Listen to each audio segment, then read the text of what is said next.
Definitely a roller coaster. That's how Andy Varner describes his emotions over the last 6 days. Excited that no pets, no humans, no livestock was damaged, but yet then you go down thinking about the neighbors that structures weren't saved. After staying at hotels for nearly a week, the Varners are glad to be back home this afternoon. I'm ready to get back into my own environment for sure. Varner says 6 years ago his family took preventative measures on their house in case something like this happened. Those guys came in and said, here's where you need to put your fire line in, here's where rock needs to be. And from the aerial photos of my home, the fire stopped dead at the fire line. And Summit County officials hope this one example will be a lesson to everyone living in the mountain areas. Because defensible space is what's going to make the difference between someone keeping their home and losing their home in the future. As for another evacuated homeowner, she says it's all a daze. It took very little because I moved very fast. But at this point, Surhaj Paletta says she's just happy her place is still standing. To do what needs to be done. If the house needs to be cleaned, it'll be cleaned. And although the flames are out, the work on this charred mountainside is far from over. Our guys were the first ones on this fire, and we're going to be the last ones to leave. Today, homeowners are thankful as they say this could have been a lot worse.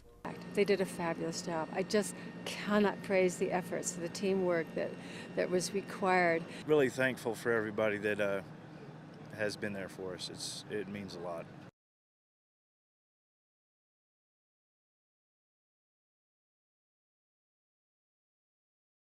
Around 4:40 this morning, 2 police officers responded to a house fire at 671 20th Street in Ogden. No one was inside. They were able to enter the home, found a small kitchen fire on a stove, and extinguished that fire with an extinguisher.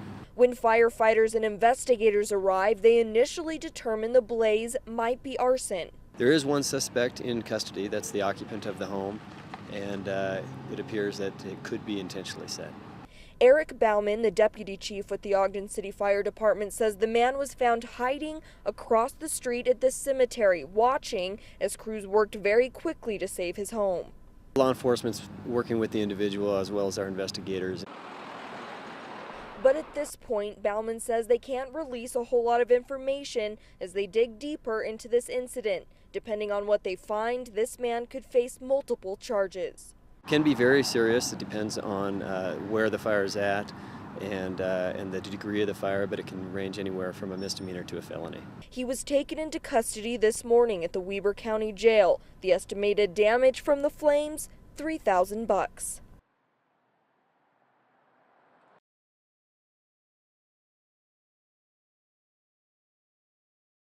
Had the light on, which is unusual. I don't normally do that.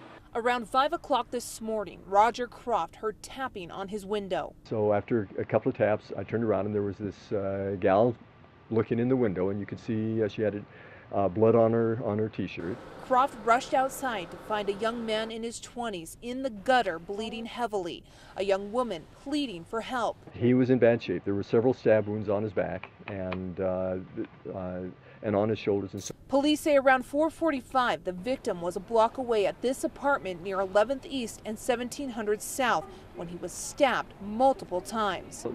Just looking at the the injuries, it looks like it was a sharp object, possible a knife. Salt Lake City Police Lieutenant Ty Farrellis says the victim stumbled down the street looking for help. Bloody footprints clearly mark his path. Way down, he lost his shoes as he was running. We found some clothing articles from his body. Police have taken at least 4 people in for questioning. It's unknown if the woman who tapped on Croft's window is one of them. Croft says the woman told him she and the victim were jumped. Croft says the intensity of the situation is now starting to hit him. at the time, no. At the time, it was there was business at hand, and we just took care of it, and that was fine.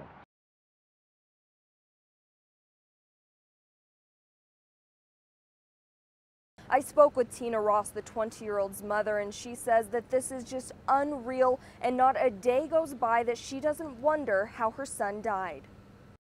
I can't get it out of my mind. That's the only thing on my mind, that's my focus, is finding answers, and just, it's hard. Ryan's mom says that after day 1 of not hearing from him, she knew something was wrong. And by day 5, she filed a missing persons report with the Ogden Police Department.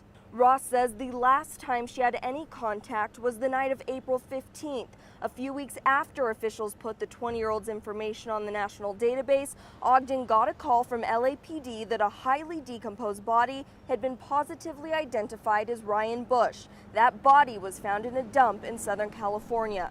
Lieutenant Danielle Croyle with the Ogden Police Department says that the missing person case is now closed. Bush's body was found on April 28th, but Utah officials are still trying to narrow down exactly when he died. We put it out a couple times. Because when he was missing, if anybody has his information, to please contact us, or when the last time they saw him, to please contact us and give us that information to try and narrow down the timeline. Ross says she thinks her son was killed here in Utah and then dumped at this recycle site in Ogden. From there, a recycle truck took Bush's body to Southern California.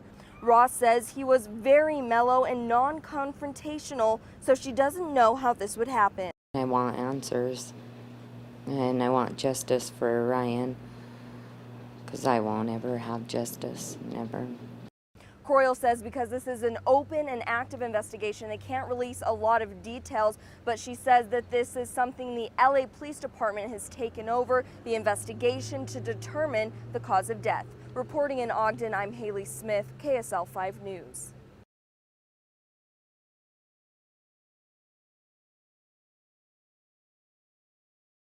What's better on a weekend than hanging out? Cooler temperatures this weekend. You're on the grass, you're listening to good music, you're eating food, you're hanging out with friends. That's what you can get this weekend at Porch Fest Salt Lake. We have got Esther with me, who has put this huge event together. It is so huge. We're talking 250 different musicians performing on various porches, people's houses right here. Right. We're so excited to have everybody come to our little Porch Fest that we're having. And we have also artists, we have great food, we have great activities for everybody. So we're really excited to have the town come. And it's completely free. I mean, they basically just show up to this area just west of the University of Utah, and you just hang out in people's yards. Right. Our community council put this together. It's East Central, and we wanted an activity for the city that was a little different than some of the other things that are going on. And this is our second year, so we're really excited. This makes me feel like a community comes back together again. Like we're all friends, we're all hanging out in each other's yards, kind of like the good old days, right? That's the goal. That's the goal, to really do some community building and have everybody get to know each other. So awesome. Well, let's walk this way too. So again, you'll have the music going on the porches, and then you'll also have artists in the gardens. So, and you treat it essentially like a gallery stroll, is that right? So artists will be displaying art all through in the various beautiful gardens. We have all these beautiful gardens with beautiful lawns. And it's a great day to relax and enjoy all of this art and music. Now, Miss Casey, I'm going to step over here and talk to you. Tell us about your art. I love it. Oh, thank you. Well, I'm a photographer, or was for years and years and years, and didn't want to limit myself to just straight photography, so I've explored a lot of different mediums. This is now a accumulation of maybe 35 years of different techniques I've used, and throwing a little encaustic wax on as well. So it's a mixed media. So you take some of your photography as well, and then you kind of put the wax and everything together? It's do I dare, when I'm working. As an artist should. As an artist should, I think so. I love it. So again, you can't purchase the art right here, but you can get in contact with any of the artists. They'll have cards, they'll have information, and then you can purchase their art later. So Esther, give them all the times and information that they need to know. All right, so we are open from 1 to 10 tomorrow. Porches will be going 1:30, 2:30, 3:30, 4:30.